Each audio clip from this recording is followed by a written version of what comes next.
Mila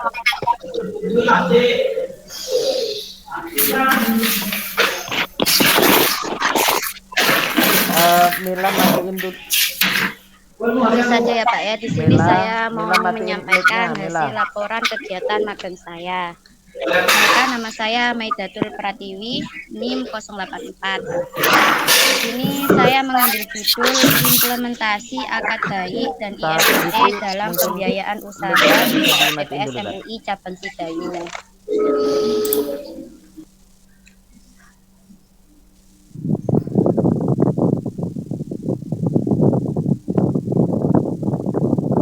Latar belakang mana slide-nya? Pratiwi. Slide-nya mana? Nyampe. Astagfirullahaladzim. Sebentar Bapak, saya mau pindah ini dulu Pak, laptopnya gangguan Bapak. Slide-nya ada di laptop, saya pindah sebentar dulu Pak ya ke HP ya.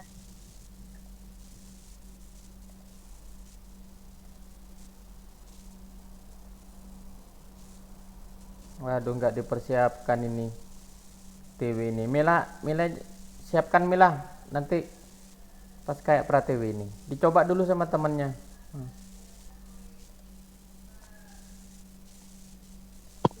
Itu Bapak, sama Bapak, laptopnya ini jadi satu Bapak. Aduh.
Saya dulu Bapak, saya sudah siap.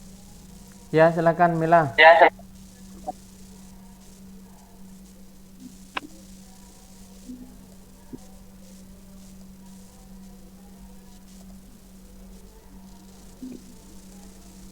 Mohon izin present screen.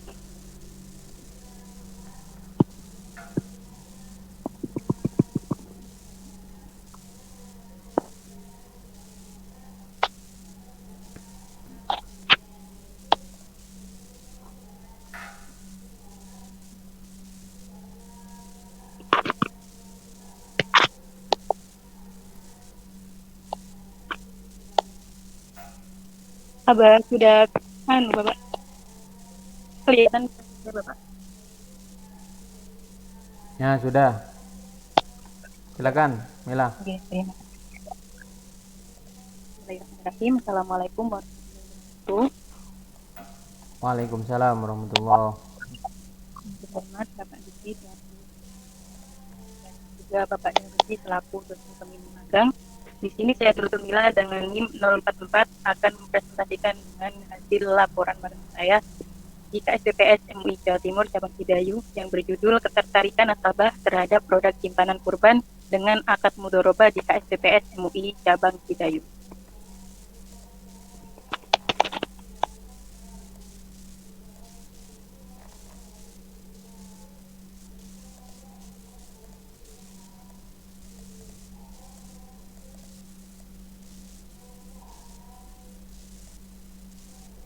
Untuk latar belakangnya, masyarakat biasanya menyimpan tabungan untuk keperluan kurbannya sendiri, namun dengan berbagai risiko dan kendala sampai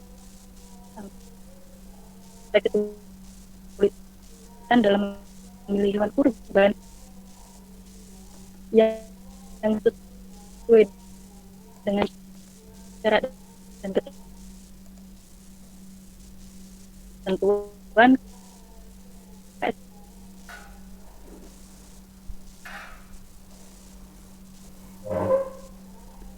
KSPPS MUI memberikan wadah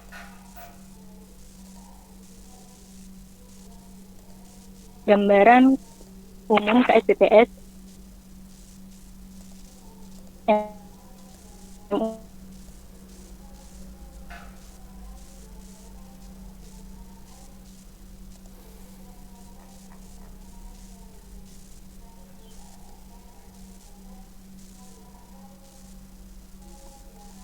Macet Mila.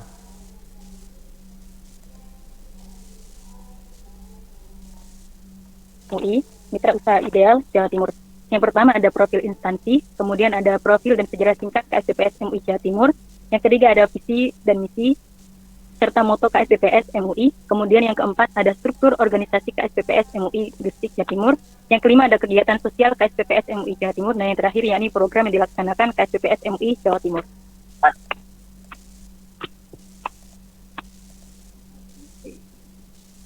Halo Bapak, apa suara saya terdengar? Halo Bapak, apa suara saya terdengar? Iya, tapi gema. Mohon maaf Bapak, sinyalnya di sini soalnya lagi hujan Bapak.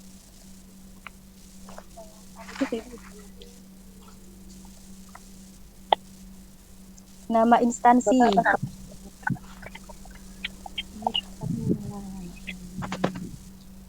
Nama instansi KSPPS MUI Mitra Usaha Ideal Jawa Timur cabang Cidayu yang beralamat di Jalan Kiai Haji Zaini, RT 2 RW 2, Dusun Meriunan Tengah, Kecamatan Cidayu, Kabupaten Gresik.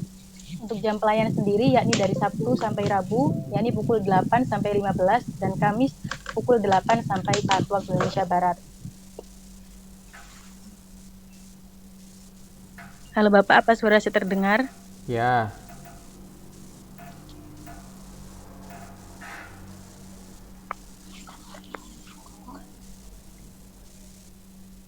Oke, selanjutnya sejarah singkat KSPPS MUI. Koperasi Simpan Pinjam dan Presentasinya nggak ada, Pembiayaan. nggak keluar Mil.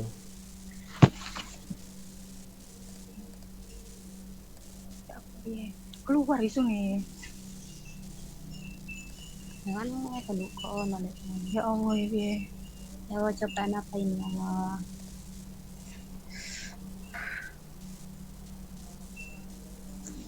Sebentar Bapak, mohon maaf.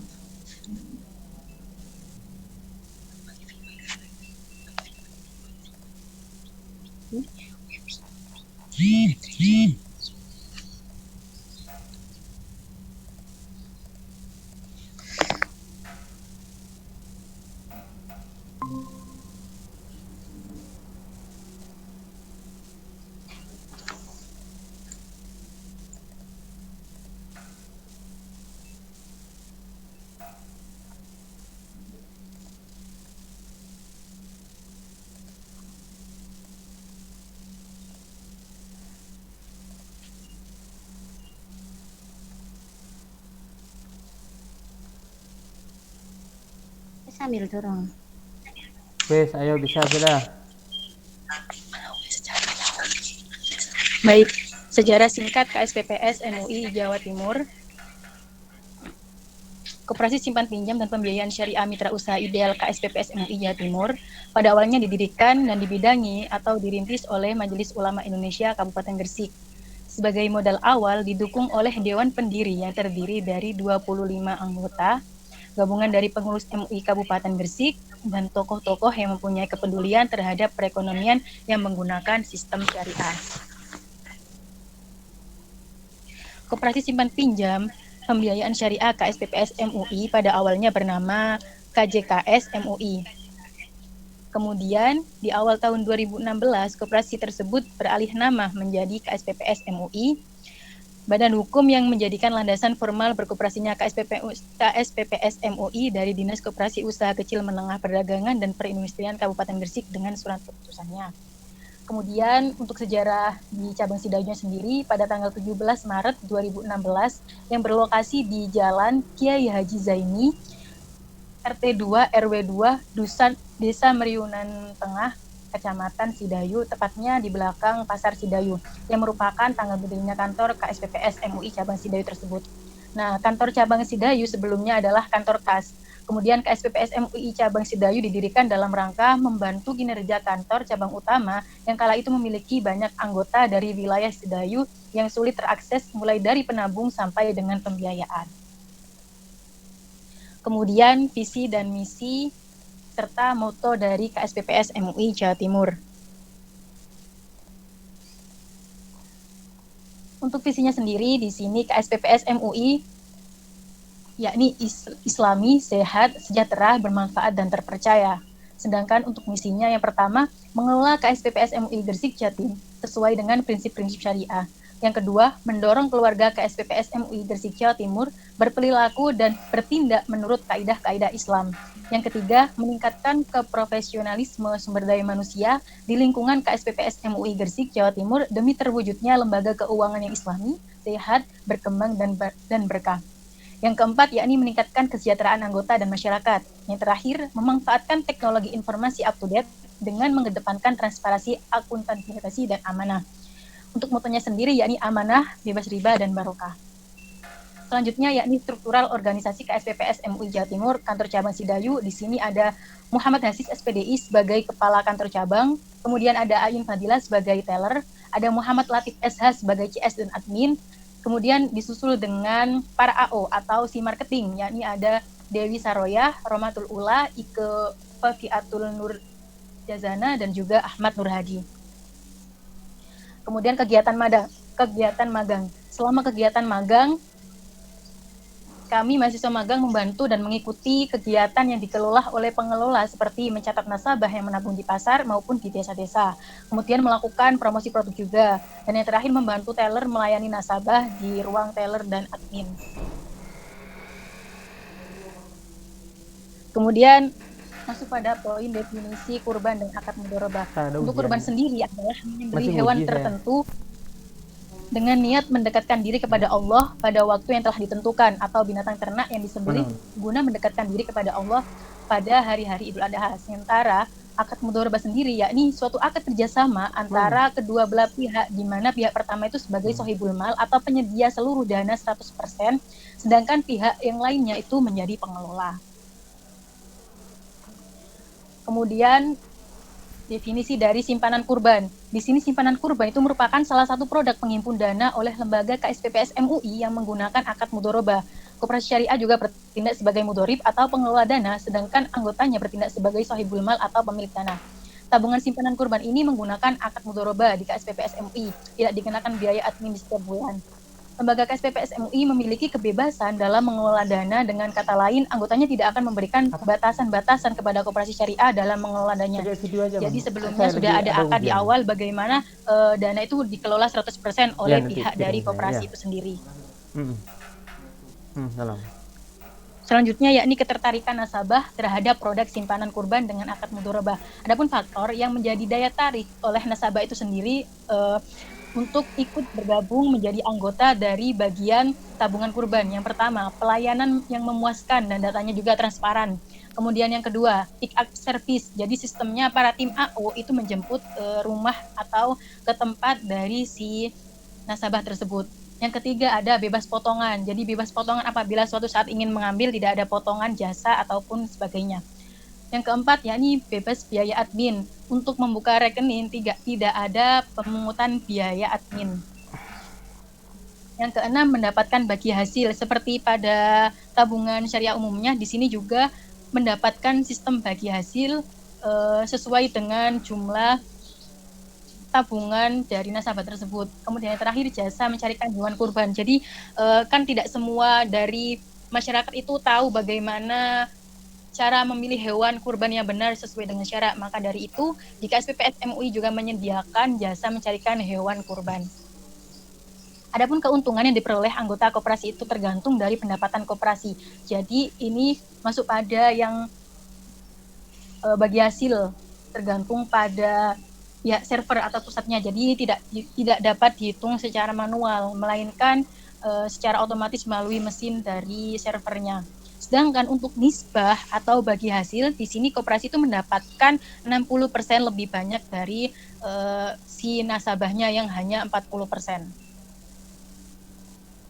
Kemudian operasional produk simpanan kurban di KSPPS MUI. Adapun ketentuan-ketentuan untuk membuka tabungan diantaranya yang pertama harus menyerahkan fotokopi KTP atau SIM yang masih berlaku, kemudian mengisi form pembukaan tabungan, yang ketiga setoran awal sesuai paket kurban, dan yang keempat yakni bebas administrasi pembukaan tabungan kurban. Kemudian selanjutnya prosedur pembukaan tabungan kurban. Tata cara membuka tabungan kurban diantaranya anggota atau calon anggota datang ke kantor dengan membawa ketentuan mengisi formulir yang diberikan pegawai untuk direkap datanya. Kemudian membayarkan biaya setoran awal yakni sebesar Rp10.000. Yang ketiga, anggota bisa langsung menabung sekaligus.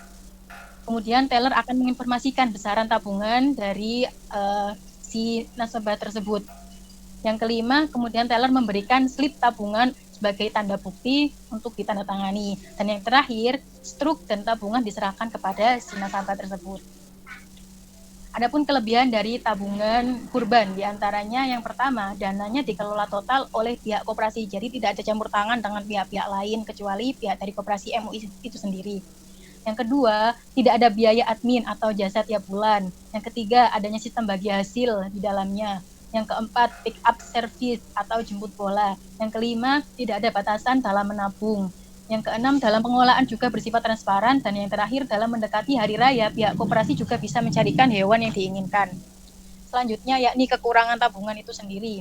Yang pertama, adanya nisbah antara anggota dan koperasi. Kemudian adanya batasan minimal menabung, yakni Rp1.000. Kemudian yang terakhir, biaya hanya dapat diambil sekurang-kurangnya 1 bulan mendekati hari raya. Jadi tidak setiap bulannya, sebelumnya sudah ada kesepakatan bahwa H-1 bulan itu baru bisa diambil, atau kesepakatan berapa bulan itu masih bisa diambil. Jadi tidak semena-mena langsung bisa diambil begitu saja. Adapun manfaat tabungan kurban, diantaranya dapat mempersiapkan dana kurban sejak awal. Kemudian ibadah kurban terasa lebih ringan dengan cara menabung harian atau mingguan. Yang ketiga, tidak mengeluarkan dana besar saat kurban. Yang keempat, setoran mudah dan sesuai syariah. Yang kelima, petugas siap melayani ke rumah. Yang keenam, tidak ada potongan pengambilan. Dan yang terakhir, mendapat bonus yang halal dan barokah. Adapun di sini saya menyertakan perbandingan jumlah anggota yang menggunakan produk simpanan kurban pada tahun 2016 sampai 2020. Yang pertama di tahun 2016, yakni nasabahnya sebanyak 15 anggota. Kemudian mengalami penurunan pada 2017, yakni menjadi 14 anggota. Dan mengalami kenaikan lagi sebesar 2 orang, jadi 16 anggota pada tahun 2018, dan naik kembali sampai 2020, yakni 19 anggota dan 20 anggota. Jadi kesimpulan dari sini yang dapat saya paparkan, mitra usaha ideal KSPPS MUI Cabang Sidayu ini merupakan salah satu kantor cabang koperasi simpan pinjam yang ketiga dan pembiayaan syariah yang ada di daerah Sidayu. Nah, dalam pengaplikasian kegiatannya ini, KSPPS MUI Cabang Sidayu memiliki sumber daya alam yang berkualitas, yakni gabungan dari pengurus MUI Kabupaten Jawa Timur dan juga tokoh-tokoh yang mempunyai kepedulian terhadap perekonomian yang menggunakan sistem syariah, serta karyawan yang berkompeten dan profesional. Banyak sekali produk-produk yang ditawarkan, salah satunya yakni simpanan kurban yang merupakan produk pengelolaan dana kurban bagi anggota koperasi yang ingin berkurban. Selain mendapatkan pelayanan yang baik, juga penabung simpanan kurban juga bebas biaya admin tiap bulan, bahkan akan mendapatkan bagi hasil sesuai jumlah tabungan. Demikian yang bisa saya sampaikan dan saya paparkan. Terima kasih. Monggo Pak Dikri. Mbak Daruci, terima kasih waktunya. Mbak Tiwi. Mila Ya. ini Pak, Mila. Suratun Oh, Mila. ini yang Mila. Oh, Iya ini Bapak, yang betul Mila. jadi ini. Akad mudharabah itu apa, Mbak Mila? Bagaimana Bapak? Akad mudharabah itu apa? Akad mudharabah itu akad bagi hasil Bapak. Akad kerjasama dengan bagi hasil di dalamnya. Kalau jawab gitu anak TK bisa, Mbak. Masa setelah magang jawabannya cuma gitu? Di sini diterapkan kan akad mudharabah dalam simpanan kurban. Jadi di situ Saya untuk nanya akad mudharabah itu apa? mudharabah, Mm-mm. mudharabah itu sistem bagi hasil antara anggota dengan si koperasinya Bapak. Oh, Yang di sebelumnya fikih itu tidak ada muamalah kesepakatan, itu, sebelumnya itu fikih ada muamalah kesepakatan itu bersama. mudharabah. Mohon maaf suaranya putus-putus Bapak. Di fikih muamalah itu akad mudharabah kayak gitu.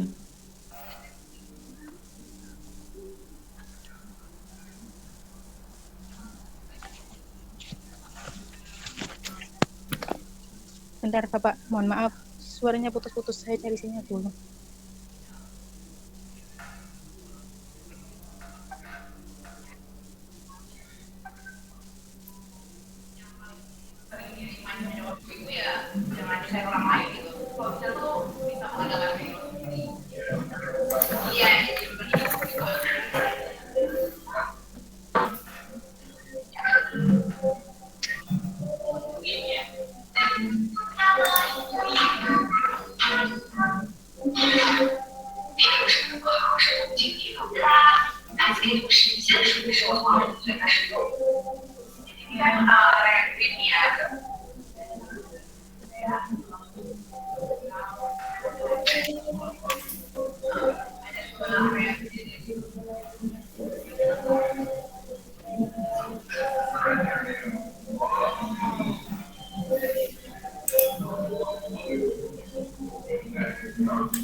Halo Bapak, apa suara saya terdengar?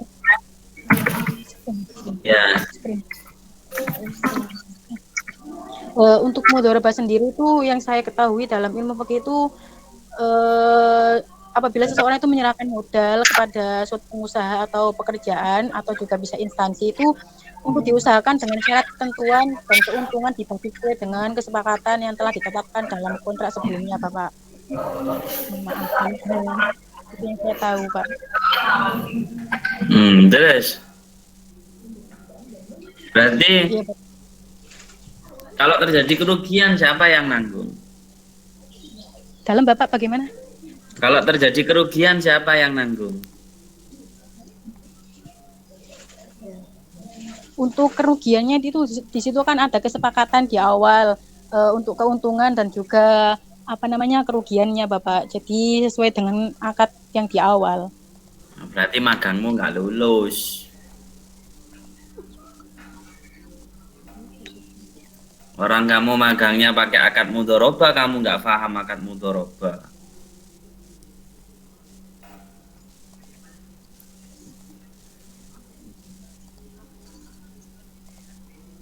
Kalau di koperasi itu seperti itu Bapak.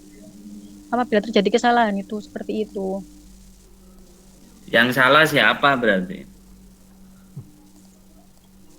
Coba saya jelaskan mekanismenya kamu. Bagaimana proses akad mudharabah pada produk simpanan kurban? Coba jelaskan. Saya sebagai nasabah.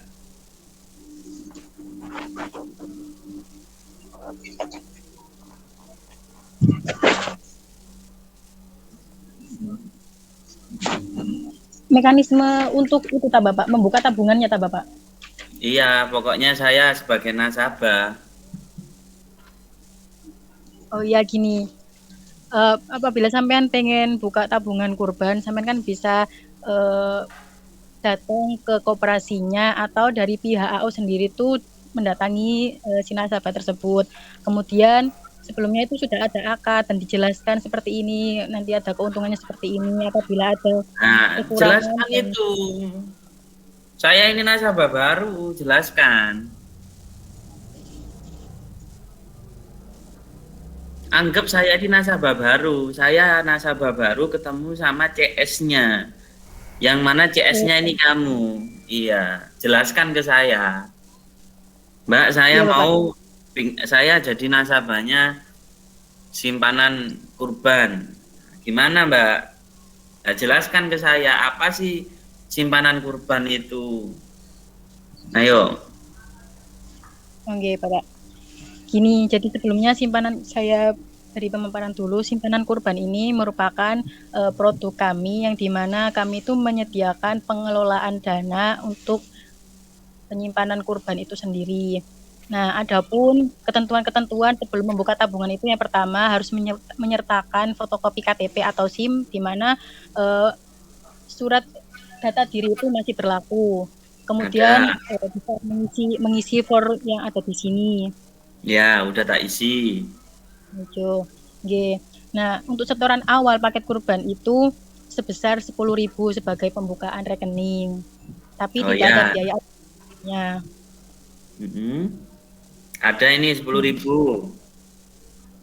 Ya, nah itu kan untuk penyetoran awal, barangkali bisa menambah lagi seperti itu. Saya setor 100.000. Ya, jadi saya kan teller memberikan apa namanya? Memberikan bukti sebelumnya. Terus kan 100.000-nya kan belum masuk ke teller, jelaskan dulu. Iya, ini kan sudah dibilang ini Bapak. Ini jadi ini semuanya Saya itu ngisi formulir itu setelah tahu akadnya apa sebelum tahu akadnya? Setelah tahu akadnya, mohon maaf Bapak tadi. Ya berarti jelaskan dulu produk kurban itu. Ya. Di sini dijelaskan bahwasannya produk simpanan kurban merupakan penampungan dana kurban. Jadi sewaktu-waktu Ibu pengen sekalian dicarikan hewan kurban juga bisa. Nah, adapun di sini apabila terdapat kesalahan dalam perhitungan itu apa namanya kerugian itu ditanggung separuh 50-50 50-50. Sedangkan untuk NISBA itu koperasi itu besar yakni 60 dan untuk anggotanya sendiri itu 40%. Gimana Mbak? Nggak paham saya. Saya ini baru loh Mbak. Masa tiba-tiba langsung perhitungan gitu. Akadnya menggunakan akad mudhoroba. Nggih. Ya terus? Nah, untuk bagi hasilnya saya itu mudhoroba itu dapat untung apa? Saya sebagai apa saya? Saya nasabah itu sebagai apa? Sebagai anggota koperasi, Bapak. Sebagai anggota tabungan. Enggak, ketika saya buka tabungan tuh saya sebagai apa? Di dalam akad mudhoroba itu. Mudhorib.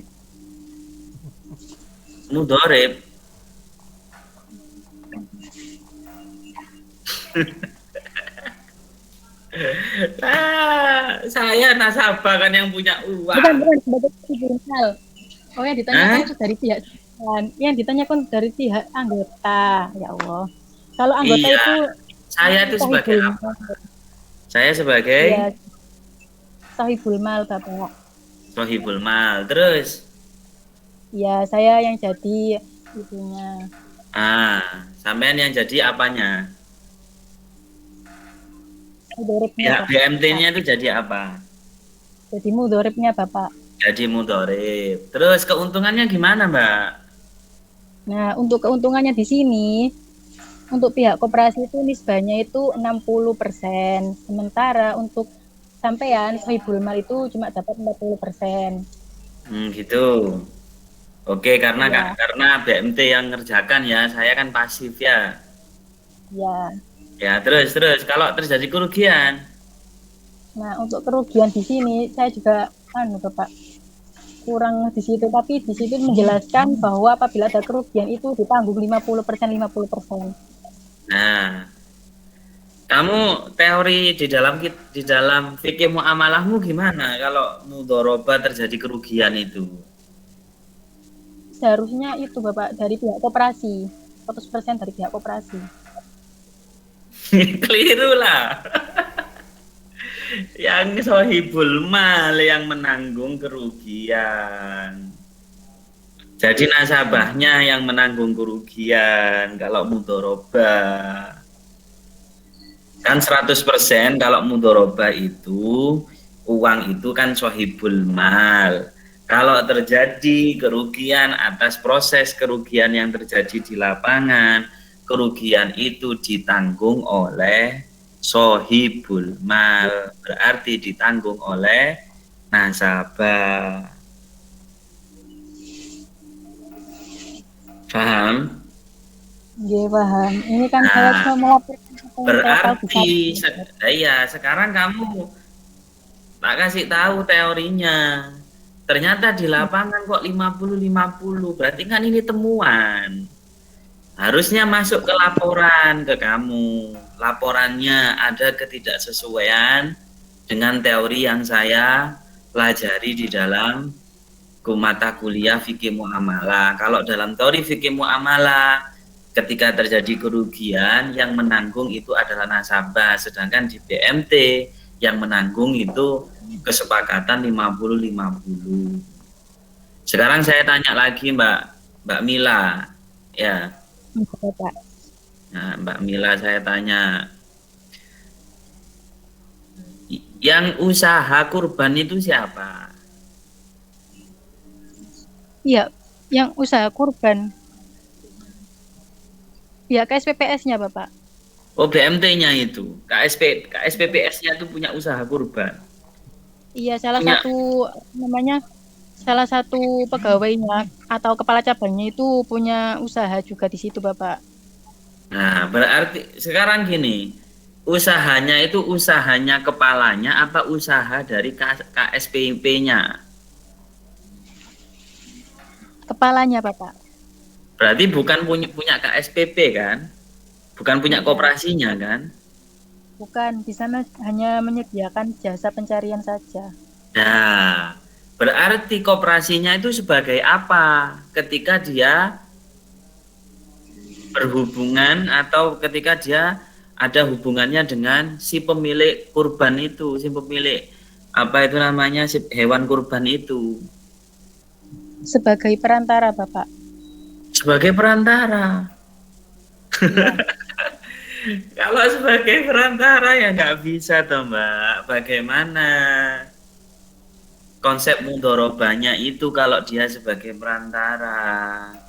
Ketika koperasi itu berhubungan dengan hewan kurban, statusnya koperasi itu sebagai Pemilik. sohibul mal, sedangkan kurbannya itu sebagai iya, sebagai mudhoribnya. Makanya saya itu pengen tanya itu, pengen clear gitu loh. Yang usaha itu koperasinya, apa yang usaha itu orang lain yang bekerja sama dengan koperasi. Kalau sifatnya perantara, berarti bukan menggunakan akad mudhorobah, menggunakan akad wakalah. Kalau ada biayanya harusnya pakai wakalah bil ujroh, pakai tabungan. Akadnya wakalah bil ujroh, bukan akadnya adalah mudhorobah. Jadi ini minta tolong dipahami ya Mbak ya. Apa itu? Iya ini apa itu pemahamannya kurang gitu Mbak Mila ya. Jadi ini apa itu namanya harus ditanya-tanya lagi biar pemahamannya itu betul-betul ngena ya. Ininya. Ini apa itu di produk kamu, di laporan kamu, ya di situ ada hasil kegiatan, tapi di dalam hasil itu belum menjelaskan mekanisme dari apa itu namanya, mekanisme dari apa Mbak? Mekanisme menggunakan akad mudharabahnya itu kamu belum menjelaskan di sini. Ya. Nah, ya wes itu aja mungkin dari saya Pak Daruji. Oke, terima kasih Pak Dikri ya. Mila, ini banyak catatan dari Pak Dikri, termasuk kemudian pengertian kamu terkait dengan mudharabah itu tadi ya. Jadi coba dilihat di teori nanti, apa benar seperti itu kemudian ketika terjadi di lapangan, ketika terjadi kerugian itu kemudian ditanggung oleh 50-50 sahibul mal dan mudarib, ya kan? Nah, secara konsep nanti dilihat di buku atau kemudian ada yang kemudian istilahnya profit and loss sharing, ada yang namanya apa satunya itu. Nah, menggunakan teori konsep yang mana itu sebenarnya? Ya. Jadi ada yang namanya profit and loss sharing, ya. Bagi hasil, bagi untung, kemudian ada revenue sharing. Nah, konsep bagi hasilnya yang digunakan oleh BMT itu yang mana? Nah, apa yang disampaikan Pak Dikri kan sekitar itu. Gitu Mila. Ini Mila saya rasa ini masih belum banyak PR nih, ya. Nggak paham dari apa yang kemudian ditulis di situ. Ya oke, gitu aja dulu Mila. Sekarang Dewi, ayo, Pratiwi. Nggih Bapak, langsung ya. Ya. Maganya saya sama Mila kan sama ya Bapak ya. Jadi ini langsung ke itu aja Pak ya, ke materi saya gitu. Iya, langsung laporan kamu apa, nggak usah berbicara tentang apa namanya Jatim itu apa, nggak usah. Nggih Bapak, siap. Assalamualaikum warahmatullahi wabarakatuh. Waalaikumsalam warahmatullahi wabarakatuh.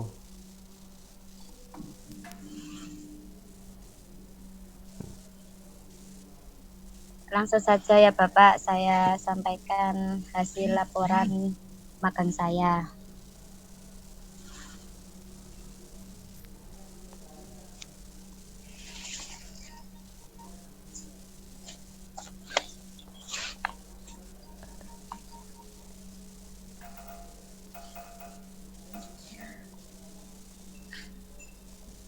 Latar belakang dari Koperasi Syariah memiliki dua latar belakang pendirian dan kegiatan yang hampir sama kuat, yakni sebagai lembaga keuangan mikro dan sebagai lembaga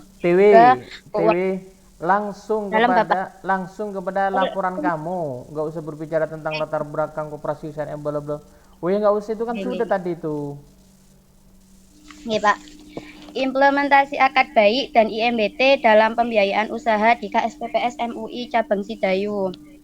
Pada KSPPS MUI Jawa Timur, pembiayaan usaha merupakan salah satu aktivitas utama pada KSPPS MUI karena pembiayaan adalah sumber pendapatan utama dan menjadi penunjang kelangsungan usaha KSPPS MUI. Ijaro Muntahiyah Bitamlik IMBT merupakan rangkaian dua buah akad, yaitu akad al-bai' dan ijaro muntahiyah bitamlik. Al-bai' merupakan akad jual beli, sedangkan IMBT merupakan kombinasi antara sewa menyewa ijaro dan jual beli atau hibah di akhir masa sewa. Bai' dan IMBT adalah akad pembiayaan dengan prinsip jual beli yang disertai dengan akad sewa. Anggota yang membutuhkan dana menjual barangnya dengan kesepakatan akan membeli kembali barang tersebut. Koperasi menyewakan barang yang telah dibeli kepada anggota tersebut.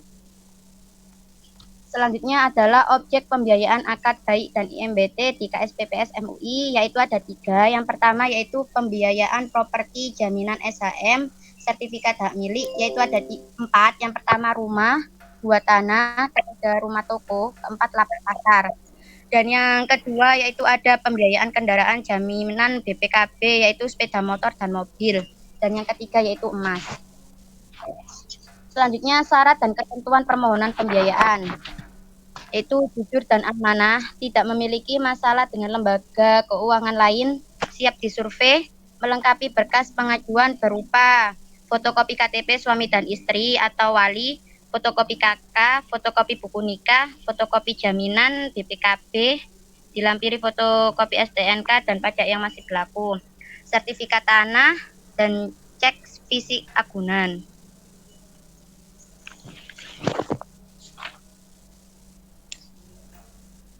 Selanjutnya yaitu ketentuan pembiayaan dan mekanisme perhitungan. Di sini ada biaya realisasi pembiayaan, yaitu yang pertama biaya pembiayaan baik dan MBT, ada dua yaitu ujroh 1,5% dari besaran pembiayaan.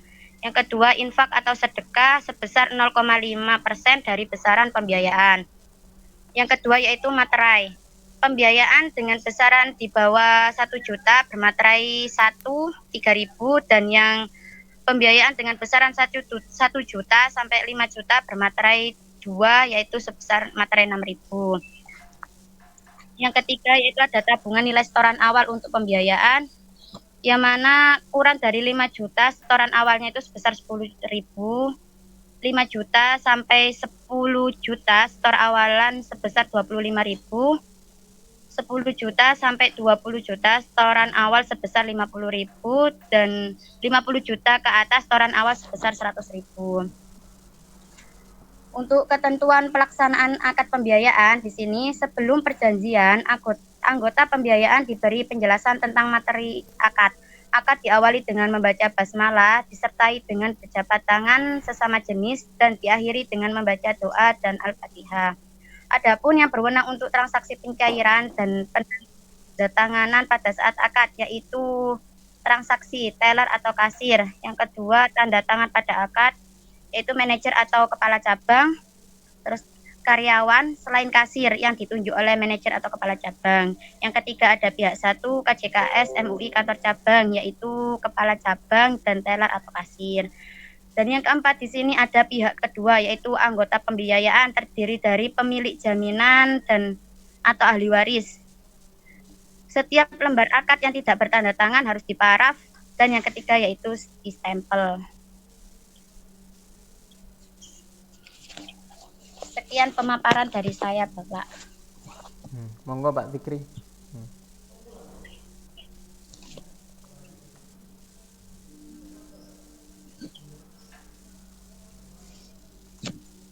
Terima kasih atas waktunya.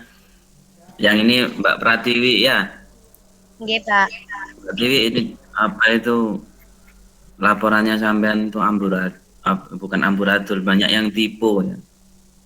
Ini Bapak, laporannya saya kirim ke Intan itu salah, itu laporannya belum saya revisi kembali.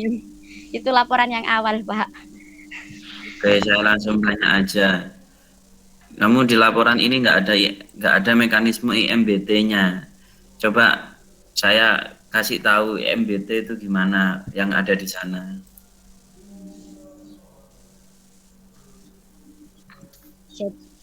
Kok ada baik terus ada IMBT, ada baik terus kemudian ada IMBT. Berarti sebetulnya ada berapa akad itu? IMBT itu ada berapa? IMBT sendiri ada berapa akad? Di sini tuh akad baik dan IMBT itu digabung menjadi satu gitu, Bapak. Boleh ya? Pertama itu menggunakan akad baik terlebih dahulu, yaitu prinsip jual beli disertai dengan setelah itu pakai akad IMBT. Yang mana Berarti akad IMBT jual beli diselesaikan dulu. Nggih, Bapak. Setelah itu IMBT. Dari itu Bapak tadi apa jaminannya tadi itu? Coba ceritakan aja dulu gimana ceritakan aja. Mekanismenya gimana? Misalkan saya pingin misalkan saya nasabah pingin punya sepeda motor, gimana?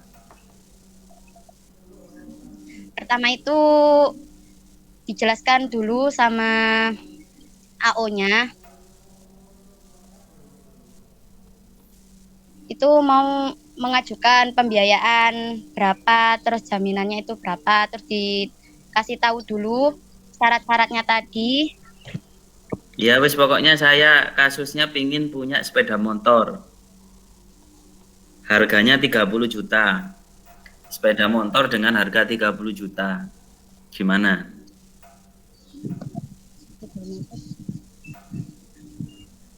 Kebanyakan kasusnya itu yang saya tahu tuh itu Pak, kayak pembiayaan apa ya?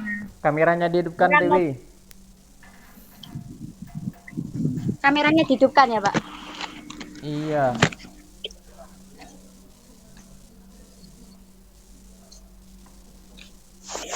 Sampun Pak. Ya, gimana Mbak Tiwi? Yang tahu saya ya Pak ya, itu biasa apa selama saya magang di situ itu pembiayaannya itu pembiayaan minta modal gitu Pak, modal usaha. Kalau kayak mau beli ini Contoh itu modal usaha apa? contoh modal usaha mau buka itu di pasar gitu Pak.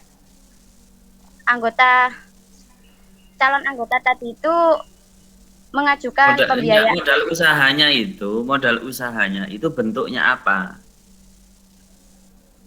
bentuknya itu Pak dikasih uang gitu Pak, kayak nggak dikasih barang gitu, nggak dikasih uang. Nah, sekarang ini menurut kamu gimana gitu? Karena segala sesuatu itu kan harus ada underlying aset kalau bahasa kerennya. Ada aset yang menjadi objeknya untuk melakukan transaksi. Makanya saya dari awal ketika jual beli, ya, jual beli itu kalau nggak ada barangnya, akadnya kan hanya menggunakan akad salam. Nah sekarang akadnya jual beli dan IMBT, ya dikasih modal. Mana bentuk barangnya itu apa? Cuma kayak di rank-rank gitu Pak, harganya ini yang diperlukan itu buat modal, semisal kayak mau buka toko apa ya, Yes, toko kebab. ya itu di Terus rank-rank Pak. Misal alat-alatnya itu ini harganya segini, ini harganya segini, semua terus bahannya alat-alatnya 30 juta. bahan-bahannya itu segini. 30 juta wes. Terus Terus dari pihak KSPPS-nya itu disuruh membeli sendiri. Jadi pihak KSPPS itu hanya menyediakan uang, bukan berupa barang gitu Pak. Tapi harus sejumlah dengan yang dibutuhkan tadi. wes beli. Udah saya dikasih uang nih sama kamu sebagai KPPS 30 juta. Ya, Ya, tak belikan barang-barang itu, tak belikan. Ya. iya Wis, Pak. saya 30 juta franchise wis dapat semua dari gerobak semuanya, dapat semuanya 30 juta.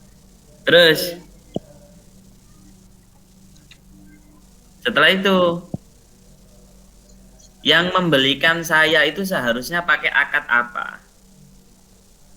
Yang beli itu kan bukan koperasinya, saya yang beli kan. Oke. Itu pakai akad apa itu sebetulnya? Akad baik. Akad baik itu kan ketika saya yang beli sendiri. Wes gini aja supaya gampang. Barang ketika sudah dibeli itu barangnya itu jadi milik siapa? Jadi milik anggotanya tadi Pak. Kalau anggota yang mengajukan tadi loh Pak. Keliru kamu. Wes gak apa-apa wes. Terus lanjut. Saya pengen tahu aja seberapa pendalamannya. Berarti itu menjadi milik nasabah. Ya. Setelah itu IMBT-nya di mana? IMBT-nya itu tadi jaminannya tadi Bapak. Kayak semisal pengajuannya itu harus ada jaminan 3 tadi, sertifikat tanah tadi, terus sepeda motor sama emas. Oke, saya pakai gadai. Apa berarti bukan gadai? Apa itu jaminannya adalah BPKB. Terus? Itu kalau BPKB dilihat dari pasaran harga, semisal dia mengajukan sepeda motor ya Pak. Itu dilihat dari harga pasarannya itu berapa, kemudian dipotong 1 juta dari harga pasaran tadi. Jadi sejumlah kan itu sejumlah itu tadi Pak, harga motor yang sudah dipotong 1 juta tadi. Bentar, IMBT-nya itu nggak ada kaitannya dengan jual beli yang tadi. Oh iya Bapak, nanti itu pas waktu sudah lunas itu kan Bapak jaminannya tadi kembali ke itu Pak, ke anggota yang mengajukan ini jadi pembiayaan. satu ya, berarti ini saya ngasih jaminan ke kamu sebagai kok KPPS ya. Saya ngasih jaminan ke kamu, gitu ya. Setelah itu gimana? Jaminan saya itu BPKB dengan harga 50 juta. Harga pasaran dari BPKB sepeda motor saya itu 50 juta. Terus gimana? Terus kemudian itu yang mengajukan pembiayaan itu ditanya mau mengajukan pembiayaan sebesar berapa. Baru setelah itu dihitung. Tadi kalau pembiayaannya kurang dari harga sepeda yang jadikan jaminan tadi itu dicairkan. Kalau ini itu tidak bisa. Terus. Setelah itu Pak dihitung dulu. Tadi itu Pak harganya motor 1 juta tadi. Setelah itu dikasih mau di sini tuh ada 2 Pak, yaitu mau mengajukan pembiayaan apa tadi? Musiman apa yang. Kalau musim itu cuma selama Bentar, Mbak. bulan. Saya kok bingung, Mbak. IMBT yang sampean maksud itu, ya, itu berarti saya ngajukan pembiayaan lagi gitu, tak? Enggak Pak, itu buat kayak semisal berarti kan nggak ada kaitannya sama yang pertama tadi, jual beli tadi. Saya sendiri kurang tahu Pak, nggak dijelasin gitu.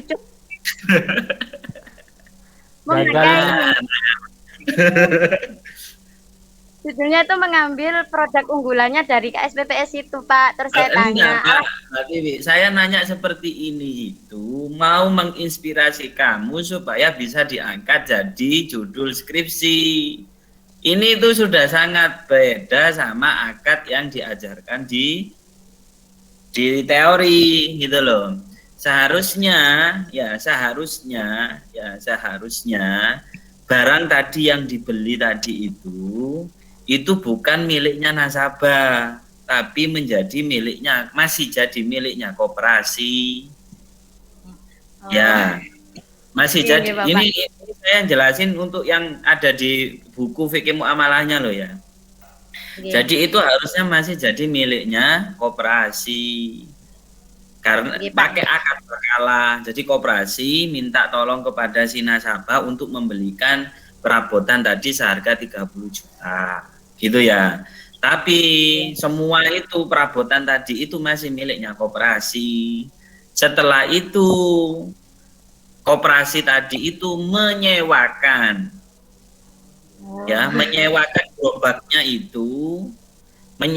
gerobaknya itu ke nasabah. Udah tak sewakan ini sebulannya, misalkan dari koperasi itu minta 5 juta selama 1 tahun.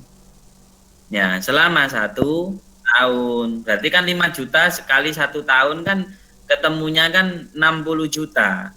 Ya kan? Padahal tadi harga gerobaknya itu adalah 30 juta. Ya. Harga gerobaknya tadi kan berapa? 30 juta. Tak sewakan selama setahun dengan harga 50, dengan hitungannya per bulan 5 juta sampai setahun. Lah di akhir sewa tadi itu kemudian ada kesepakatan lagi bahwa barang itu saya berikan percuma. Koperasi itu memberikan cuma-cuma atau dijualkan kepada si nasabah. Itu pakai IMBT. Makanya saya bingung kok masih ada masih ada talangan lah, masih harus ada harus ada yang diinikan, terus ngajukan pembiayaan lagi lah. Apa bedanya? Kok melenceng dari judul dari baik dan IMBT? Aslinya kamu kalau memahami, mendalami ini betul, ini jadi inspirasi sebetulnya untuk dijadikan bahan judul skripsinya, karena itu betul-betul kasuis yang sudah terjadi di koperasi. Gitu. Iya, gitu. Saya kira itu aja mungkin Pak Daruji. Baik, terima kasih Pak Zikri ya. Jadi ini sama dengan Mila, ini kayaknya Tiwi nggak paham dengan apa yang kemudian ditulis di laporan itu. Ya. Jadi Dan nggak tahu lah terserah Pak Dikri nanti TW nasibnya TW dan Mela ini. Oke, mungkin itu Pak. Ini bimbingan saya sudah habis. Tinggal kemudian pindah ke bimbingan yang selanjutnya.